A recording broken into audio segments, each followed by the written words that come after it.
Last time we were talking about an example which was not possible to pipeline, and this was the successive over relaxation example, or the SOR example. And so the problem there was that if I pipeline using the iterations of the outer loop as tasks, then between different stages of the task there were dependencies in both directions. So for example, the first task, stages in the first task are dependent, the stages in the second task are dependent on the stages of the first task, and vice versa. And for pipelining, what we require is that these dependencies are one way. For example, it's okay for stages in the second task to depend on the stages in the first task, but it shouldn't be the other way around. And so if that's true, then what can happen is that I can keep executing the first task, and then as the stages keep completing, I can just keep signaling the second task, and which can basically now execute in this waterfall or wavefront kind of manner, which is also called the pipelining execution model. So how do we distinguish between a loop that is pipelinable and a loop that is not pipelinable? And this concept of fully permutable loops is basically a very useful one when we're talking about pipelining. So what is a fully permutable loop? A loop is fully permutable if it can be permuted arbitrarily without changing the meaning of the program, or if its loop, if the different kind of iteration indices that form the different loops of the loop nest can be permuted. So to take an example, let's say I have a loop for I equals something something, for j equals something something, for k equals dot dot dot s1. Then this loop nest should be equivalent to if I permute, let's say, j and k, or let's say I permute I and j. So example here, I permute I and j. So I say for j equals dot dot dot, for I equals dot dot dot, for k equals dot dot dot s1. And these two programs should be equivalent, which means the meaning of the program should be equivalent. And it should be possible to do this for any 2 or 3 or 4 indices and repeatedly. So for example, I could say for k, I could make k the outer loop, j the middle loop, and I the inner loop, and still the program should retain its meaning. So now the question is, what kind of programs or what kind of properties do I need on S1 or in general the whole loop nest, such that that loop nest becomes fully permutable? Now, of course, if S1 was completely data independent, then all this is okay to do. But data independence is kind of, a sufficient condition, but not a necessary condition. I can basically have a more relaxed set of constraints on S1, such that these kind of permutations still preserve the meaning of the program. So what is the most relaxed meaning? What is the most relaxed constraint that I need to put on the program such that it is okay to permute these loops and yet retain the meaning of the program? So here is what it is, okay? Notice that let P be the permutations. For example, if my original loop nest was ijk, let P be the permutation which converts ijk to, let's say, jik, or maybe it permutes it to kji or whatever, right? So P represents some permutation, and so there's P, so P of I basically gives me a new permutation. So for example, if it's I was equal to 1, j was equal to 2, then a permutation would be j equals 2 and I equals 1. Okay, and because j executes in the outer loop and I executes in the inner loop. So if there were two different iteration points in the iteration indices, I1 and I2, then if I1 preceded I2 in the ascending lexicographic order, in the execution order, in the original program, and in the new program, in the permuted program, I2 preceded I1. All right, so basically I2 was going to get executed before I1 in the new case. So for example, if it is 1, 0 and 0, 1, right? So let's say I, j is 1, 0 and 0, 1. Or let me just take an example, 0, 2.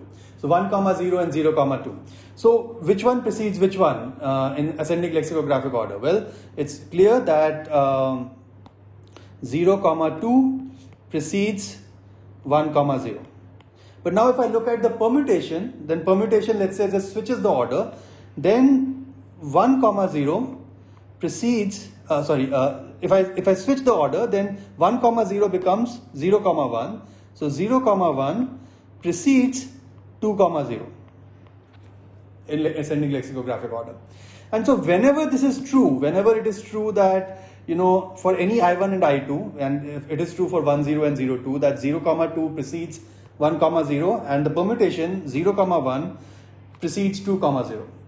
Whenever this is true, it should be true that I1 and I2 don't have any data dependence. In other words, there should not be any data dependence between 0, 2 and 1, 0. If I was to draw this diagrammatically, 0, 2, so this is 0, 0, 0, 1, 0, 2, right? And then this is 1, 0. So there should not be any data dependency between these two locations. Okay, and if there is no data dependency, then it is okay to basically do this permutation for all possible I1 and I2. Okay, so so for all possible I1 and I2, whenever the relative orders of those I1 and I2 have changed, it should be true that there was no data dependence. And if this condition is true, then it basically means that the loop is fully permutable, because even with respect to the permutation P, and then we can also quantify over all possible permutations P. But with respect to the permutation P, whenever this is true, then there should be no data dependence. That basically means that the permutation preserved the meaning of the program, because for all the iterations which were reordered, there was no data dependence, and for iterations that had data dependence, there was no reordering. So to understand this using a picture, let's say it's a 2D loop, then this loop here, which I've shown in with blue crosses, and the inner loop is on the x-axis and the outer loop is on the y-axis. Then these green arrows represent the data dependencies, and I claim that this particular loop is fully permutable. You can see that whenever there is an iteration, two iteration pairs such that their relative order would change in case I switch the axes, then either they would retain their relative ordering. For example, if I take 0, 0 and 1, 1. So 0, 0 and 1, 1, irrespective of which one I make the inner loop, would always have the same relative order, which means 0, 0 would always execute before 1, 1, irrespective of whether I is the inner loop or whether J is the inner loop. However, if I take 1, 0 and or let's say 1, 0 and 0, 2, just the example that we used in the previous slide, then you can see that there is no data dependency. If I look at this one and this one, there is no data dependency between the two. Why do I say that there is no data dependency between this one and this one? Because there is no path from either one to the other. Okay, so there is no path that basically I can take in this dependency chain that basically takes me from one to the other in either direction. And so these two are data independent, and I claim that this is basically a fully permutable loop.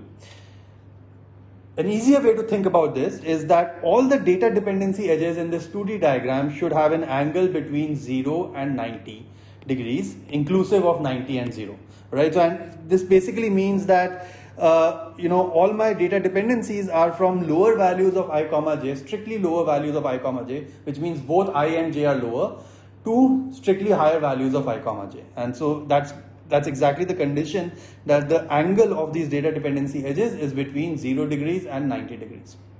It should not be greater than 90 degrees. And if it is greater than 90 degrees, then I would basically have edges of this type, right? And when I have edges of this type, I basically have problem, and the loop does not remain fully permutable anymore, because if I look at these two pairs, then if I switch the axes, then the relative order of these two pairs basically changes, and because I have a data dependency edge, that basically violates my fully permutable loop condition that I had on my previous slide. So this is an example of a loop that is not fully permutable, where the red edges basically show data dependencies. And for non-permutable loops, non-fully permutable loops, the theta angle can be greater than 90. In general, it can be anywhere between 0 and 180. If all the dependency edges are between 0 and 90, then the loop is fully permutable. If some of the dependency edges have angle greater than 90 for a 2D loop, then the loop is not fully permutable. So we have this loop for I equals 0 to m, j equals 0 to n, xj plus 1 equals xj plus 1 plus xj plus 2 by 3. This is our successive over relaxation or SOR program. And in this program, we saw in our previous module that the dependency edges are basically at also at an angle of 135 degrees, including angle 90 and 0 and stuff like that. There are some dependency edges that kind of go beyond 90 degrees, and we say that such a loop is not fully permutable because if you permute the I and j axes, then you violate some of the data dependencies. And so what we did was we just changed the axes so that we basically make it fully permutable. And recall that the changing of axes basically involved a new set of axes, I prime and j prime, which was basically formed by I prime equals I. So I prime and I are the same, and in fact I'm going to use just I and not I prime anymore, because I prime is just equal to I, and j prime equals I plus j, right? And so this is my axis transformation matrix. And so with that, the program that I get is for I equals 0, I is less than equal to m, I plus plus. For j prime equals I, because j was from 0 to n, so j prime is I plus j, so j prime starts from I plus 0 to I plus n, right? So that's just j prime equals I to I plus n, j prime plus plus. So I'm not showing all the steps involved in figuring this out. We'll use the Fourier-Motzkin method to identify the bounds and stuff like that. But this is what it's going to be. And finally, we need to write j in terms of j prime and I prime, or just I. And so j prime minus I plus 1 equals x of j prime minus I plus 1 equals the right hand side, where once again j has been replaced with j prime minus I. So this is my new program. This is a program in which I have modified the axes, changed the axes. In fact, what I've done is I've just kind of used the 135 degree angle line, which is I plus j, as my new y-axis, right? So I just kind of squished and rotated the whole kind of iteration space such that the 135 degree angle now becomes a 90 degree angle. And to see this, if I draw the iteration space now with this transformed program, where I is on the y-axis and j prime, which is the inner loop, is on the x-axis, then I goes from 0 to m, and for every I, j prime goes from I to I plus n. So for example, when I equals 0, then j prime goes from 0 to n. When I equals 1, then j prime goes to 1 to n plus 1. When I equals 2, then j prime goes from 2 to j plus 2, and so on. And so I get this parallelogram style figure of my iteration space, and that's because I have rotated my y-axis, right, from 135 to 90. Originally I had kind of a rectangular shape of my iteration space, but once I changed my axis, I kind of changed my 135 degree angle to 90 degree. Then I basically get this parallelogram shaped iteration space. And now when I draw the dependency edges on this new iteration space, transformed iteration space, all the dependency edges have also rotated because of this transformation, axis transformation, and all the 135 degree angle edges in my previous figure that I showed in the previous module have now become 90 degree angles in my new figure. And all my 90 degree angles in the previous figure have become a 45 degree angle in the new figure, and the 0 degree angles remain the same. And so this is my new dependency edge figure. And notice here that because all dependency edges are either 90 degrees angle or less, this is 45, this is 90, and this is 0. So if all dependency edges have theta less than equal to 90, this particular transform loop now becomes a fully permutable loop. So this is a nice trick that you can play for some programs, not all programs. I'm going to discuss which programs we cannot play this trick with later on. But for some programs, we can play this trick by just rotating the axis and basically ensuring that we have a fully permutable loop. And recall that if you have a fully permutable loop, then it is possible, I claim, to do the pipelining for that particular loop. So how will pipelining work? Well, in this case, basically what we do is we use tasks as every iteration of the outer loop as one task. So for example, for I equals 0, I have this first task, which is basically labeled as the I equals 0 task. Then for I equals 1, I have another task. I equals 2, I have another task, and so on. So I have m different tasks. So capital M number of different tasks. And within each task, I have stages. So for example, this is j equals 0 stage. I'm just using j instead of j prime just to make the discussion simpler. So j equals 0 is the first stage of the first task. J equals 1 is the second stage of the first task. J equals 2 is the third stage of the first task, and so on, right? So these stages are now labeled with the j values. Stage j equals 0, stage j equals 1, stage j equals 2, and these are all the stages of the different tasks. And recall, what is the idea of pipelining? The idea of pipelining is that I specialize a processor for a particular stage. And so the idea is that, CPU 0 will basically specialize on stage j equals 0. CPU 1 will specialize on stage j equals 1. CPU 2 will specialize on stage j equals 2. And for example, CPU 2 will first execute stage j equals 2 for the first task, then stage j equals 2 for the second task, then stage j equals 2 for the third task. So it's going to execute all these points in the iteration space that's formed by the vertical line. And similarly, I just showed the stages for task I equals 0. These are the stages for task I equals 1. For task I equals 1, I start with stage j equals 1. I don't start with stage j equals 0. I start with stage j equals 1 because that's what my iteration space looks like. And then stage j equals 2 and so on. But I end at stage j equals n plus 1. Instead, task I equals 0 was ending at j equals n.